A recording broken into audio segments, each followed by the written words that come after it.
So today we are recognizing graduates, and often you think about, is graduation, is that a finish line or is that a starting line?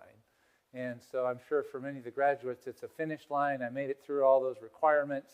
I got my diploma, I'm done. But what I've discovered is that if you're living your life for finish lines, you're never going to have as full a life as if you're living your life as every day being a starting line for what comes next. And I think sometimes the world wants us to always be aiming for finish lines. And when we do that, we tend to make life about ourselves. And we end up forgetting who we are and why we're here. So as we think about this finish line that's becoming a starting line, thinking about how many of you were completely independent when you were born? You needed parents, you needed some other people. So as I was thinking about that, you graduates, if you look at the balance of trade in your life so far, you have received a lot more than what you've had to give back for what you have up to this point in life. You received parents, family members who sacrificed, who gave up things that they might have wanted for themselves, but they saw something better as they sacrificed themselves for you. You had teachers that sacrificed themselves for you. You had coaches, you had mentors, you had church leaders, youth leaders like Lori that sacrificed themselves. So up to this point, your balance of trade is pretty much negative. Even though you've done a lot of things, you've worked really hard. You've been invested in.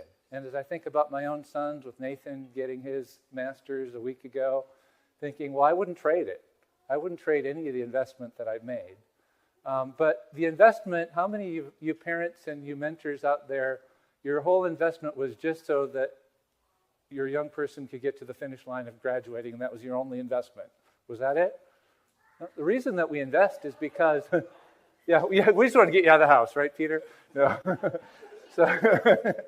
But basically, I think most of us realize the investment is because we want our child to become someone who stops just being negative on the balance sheet and starts to pour themselves out in blessing to other people as they discover their gifting and learn how to serve people, as they move into relationships where maybe they need to give themselves to someone else, as they have kids potentially, and realize that it's not about what you get, but it's what you can give away to invest in other people.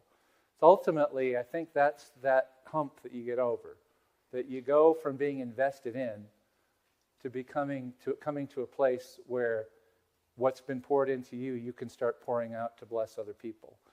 And so thinking about what's been invested in you, that things that you don't even think about. I was just at my uncle's funeral in Minnesota on Friday.